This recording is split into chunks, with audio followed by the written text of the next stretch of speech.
E estamos agora na segunda parte do Cultura e continuamos a conversa com o coletivo Vercrom, responsável pela produção da 7ª edição Fucking Globo e com intenções claras de bem documentar todo este trabalho. Bem, a ideia desse documentário, eu na verdade fui convidado pela Camilara e o Cloange falou com a Cami que pensava em fazer um documentário sobre o Fucking Globo, né? A princípio um documentário de 30 minutos que contasse um pouquinho da trajetória do Fucking Globo nesses 7 anos, né? 7 anos, e de alguma forma também incorporasse essa última edição que é a 7ª, né? E o processo, e essa edição que vem com o processo de residência e muito mais tempo aqui no hotel, os artistas. Nós estávamos bem maravilhados, ficamos bem maravilhados porque nós nunca tivemos um espaço em que nós pudéssemos partilhar durante 2 meses. Era tipo, o sentimento de irmandade era bem grande. Sim, eu acho que havia essa de nos incentivarmos uns aos outros, né? Incentivamos uns aos outros e isso foi bem especial. Está-se a tornar uma escola. Yeah. Sim, é uma escola e eu digo para mim, eu sinto-me muito lisonjeado por estar a fazer parte desse processo de documentação para o documentário, né, do Fucking Globo, porque eu estou aqui desde os meus 17 anos e eu comecei aos 17 anos com o coletivo, quando o coletivo entrou. Vercrom? Com o Vercrom, sim. E hoje eu vou fazer 22 anos, daqui a umas semanas, então para mim é muito significativo tipo, estar aqui a fazer parte desse processo, ajudar a resistir e para que outras pessoas possam ver, outras pessoas possam conhecer, outras pessoas possam se envolver. E ainda para mais, nesta edição, são os Vercrom que estão na produção. Sim, sim. O que também ajuda para o documentário, né? Ajuda, tipo, tira a timidez de certos artistas, porque artistas não gostam muito de ser filmados, mas por saberem que estás na direção e tens um contato mais próximo, não és alguém estranho que está a filmar, és alguém que está aqui, és alguém que faz parte, e és alguém que de alguma forma entende essa linguagem que é transmitida aqui, acaba por criar um ambiente mais pacífico, né? Do mais entendimento, não é aquela coisa, viste filmar, és uma pessoa estranha e não entra, não. Principalmente para documentário. Yeah. Porque vocês tentam buscar também momentos mais íntimos, né? Sim, são momentos, tentamos trazer um pouquinho do pensamento de cada artista, né? Não só ligado à arte, mas o que cada artista acha do próprio hotel em si, do próprio slogan do Fucking Globo e do próprio impacto que tem o Fucking Globo dentro daquilo que é a arte angolana.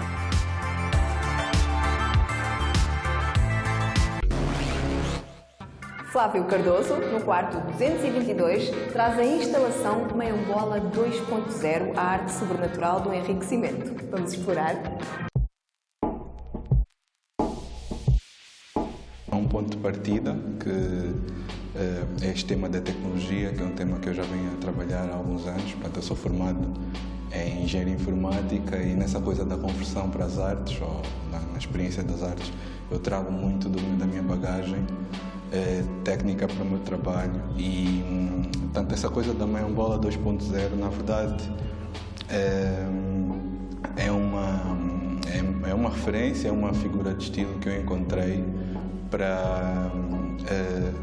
portanto, para veicular outras preocupações que eu tenho com relação à tecnologia em geral, porque é uma faca de 2 gumes, a meu entender.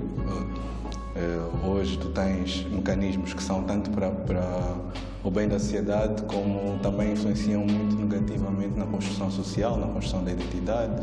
Então também é um bola como uma arte de apropriação das almas, que portanto, é uma questão que acaba também por ter respaldo na história da humanidade. Se olharmos para o colonialismo, também um pouco essa questão da apropriação das almas, e se olharmos um pouco para as tecnologias, novamente, aquilo que portanto, temos visto a acontecer com fake news, algoritmos que manipulam o comportamento das pessoas, portanto, todas essas, inclusive há agora uma nova tendência que é chamada de capitalismo de vigilância, que portanto, é capitalismo, que basicamente é a base, funciona à base de extração massiva de dados de milhões e milhões de pessoas, que no fundo acaba por se transformar em capital, que, enfim, já temos visto por aí algumas entidades a tirarem proveito dessas tecnologias para fins menos bons. Então, no fundo, esta coisa da mayombola, enquanto um ato de feitiçaria que tem como propósito apropriar-se das almas das pessoas para benefício do feiticeiro, é para mim uma figura de estilo que funciona muito bem para aquilo que eu estou a tentar expressar enquanto instalação.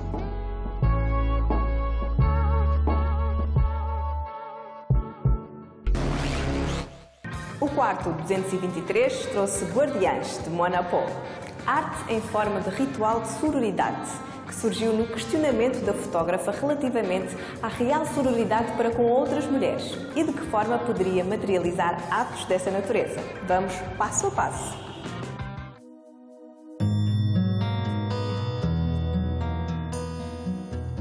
Como é que se mostra sororidade? Como é que eu sei que a outra mulher está sororidade comigo ou eu com essa mulher? Em que momentos? Como é que se realmente identifica isso? Essa é uma palavra bonita.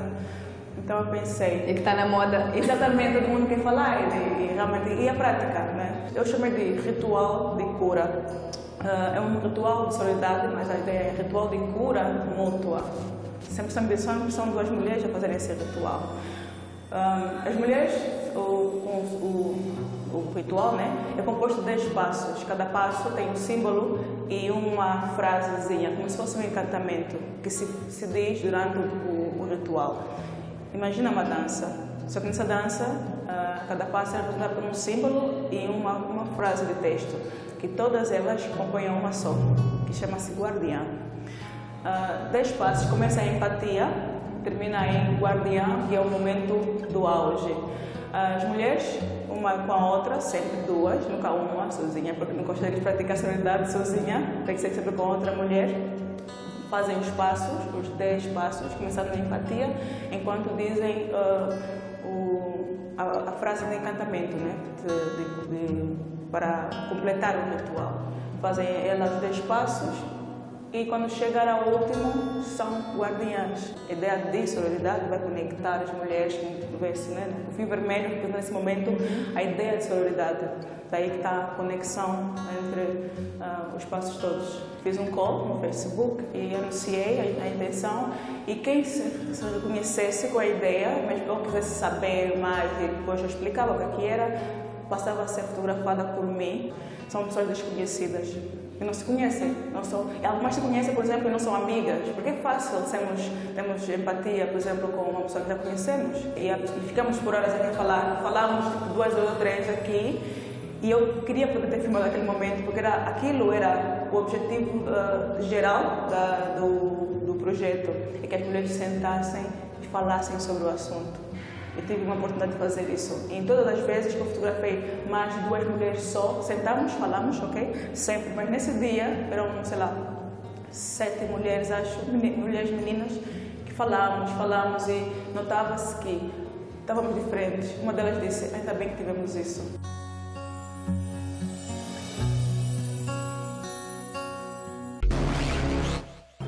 O poema da ressurreição, com os seus pilares de livros e escoras metálicas, convida e desafia a um novo nascimento, questionando e celebrando aquilo que conhecemos como verdade, através da poesia falada.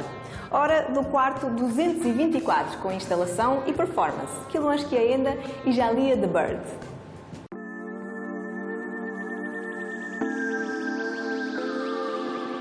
Uma das preocupações no meu trabalho é a ausência de arquivo, a ausência desse acesso ao conhecimento. Os livros, como conhecemos, acho que mais do que uma definição romântica, né, de serem um pilar para uma sociedade, que é a educação, não é? Que no fundo é um bocado que traz essa instalação, é da ideia de que se puxar um desses livros, o teto desaba, né? A instalação desaba.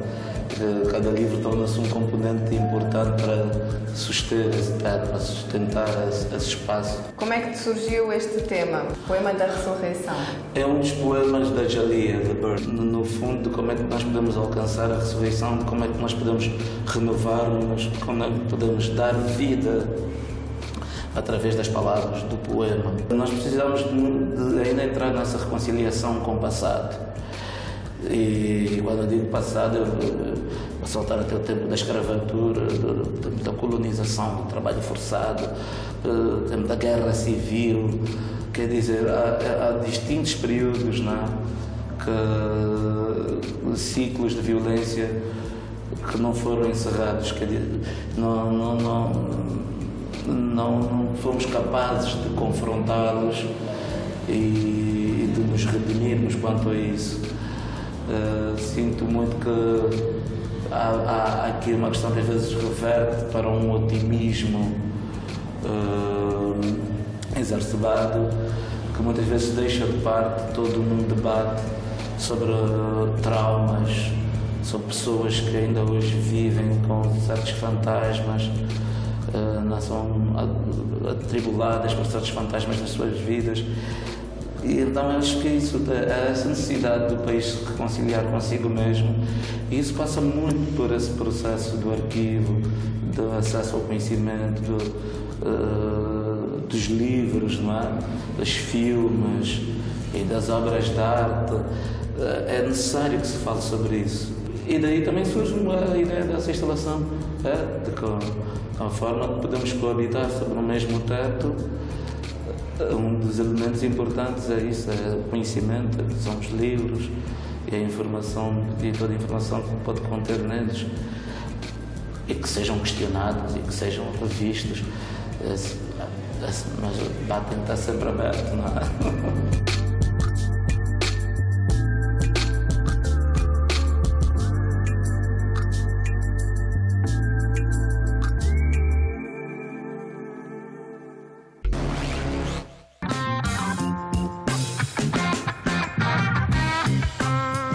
Retratos sonoros, a instalação sonora de Maria Grácia Lacho. No quarto 225 não são precisas muitas palavras, é mais escuta.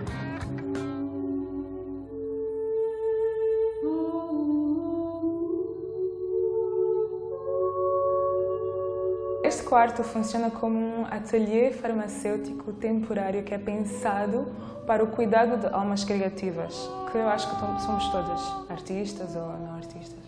Então aqui acontecem conversas com outras almas criativas de práticas diversas e falamos sobre as práticas criativas delas, o que elas fazem.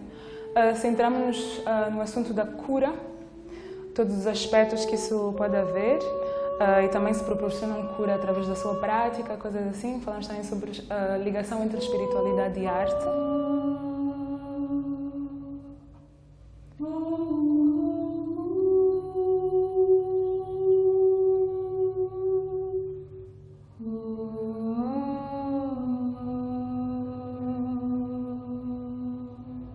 O que eu sinto muito forte é que almas criativas, por terem uma sensibilidade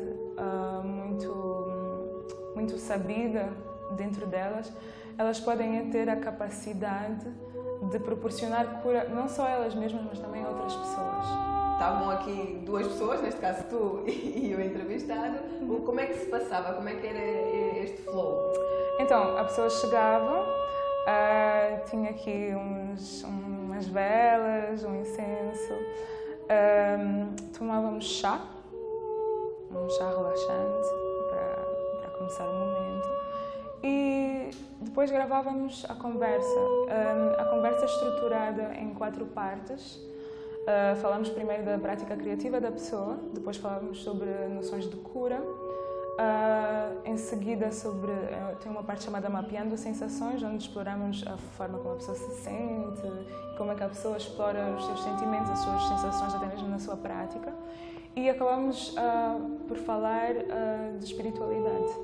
Então é assim que acontece, e no fim há sempre um improviso meditativo ou de reflexão que eu lhes ofereço, que é sobretudo voz e outros instrumentos, e assim foi.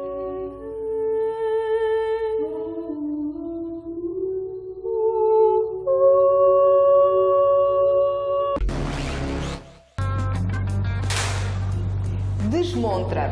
É a performance interativa de Pamina Sebastião, no Pensar a Desconstrução do Corpo. Um exercício não binário que mexe com a estrutura e alimenta a imaginação. Montamos e desmontamos, no quarto 226.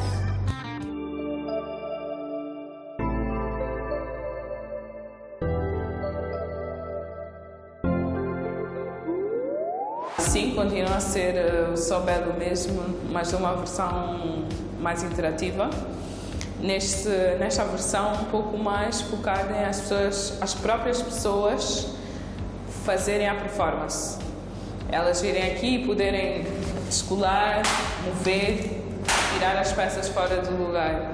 Então, a proposta aqui é tentar trazer as pessoas numa reflexão sobre o que é o corpo.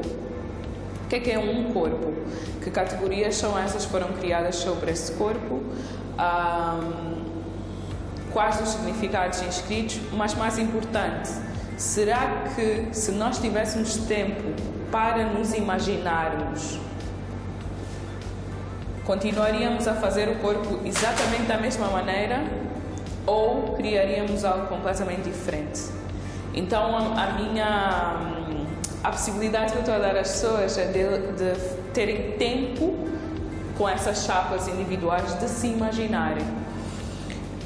E aqui eu uso, como vocês podem ver, as várias peças do corpo. Obviamente não estão todas as peças do corpo, não esquartejei o meu corpo todo, só algumas essenciais, para as pessoas realmente poderem se imaginar, deslocar, mover essas partes do corpo padronizado que nós temos como referência. Será que é possível sairmos dessas referências binárias de ser homem, mulher, branco, negro, mestiço, cis, trans, hetero, não hetero? Será que podemos deslocar? O que é que acontece se tirarmos os olhos e movermos para um outro local?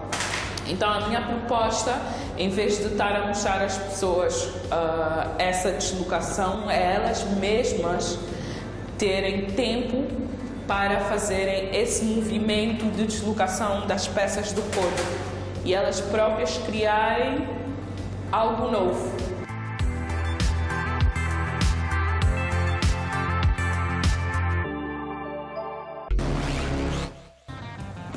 Antes do nosso segundo intervalo, mais detalhes sobre esta 7ª edição do Fucking Globo com o coletivo Vercrom. E logo a seguir, um cool quiz para os mais atentos. Até já!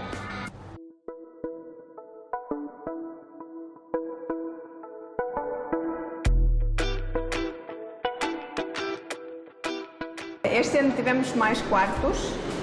Quantos novos artistas pela primeira vez aqui no Fucking Globo? Por acaso não foram assim tantos, foram apenas 5 novos artistas. Eu acho que a grande novidade da 7ª edição do Fucking Globo é o número significativo de mulheres, né? Pela primeira vez temos uma edição com mais mulheres do que homens.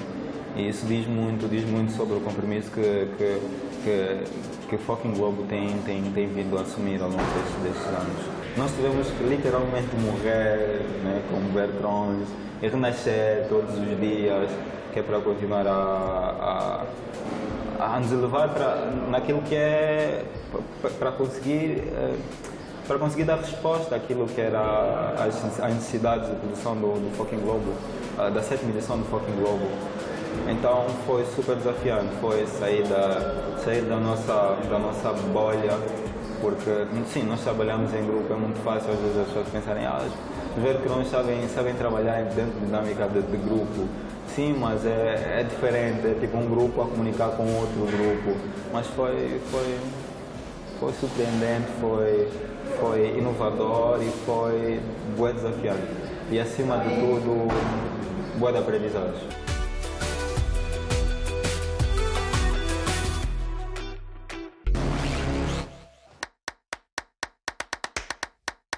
Esta é mesmo para os mais atentos. Quantas edições Fucking Globo já foram realizadas? 8, 7, 6 ou 5? Este ano foi a 7ª edição do Fucking Globo, ou seja, a resposta correta é a B.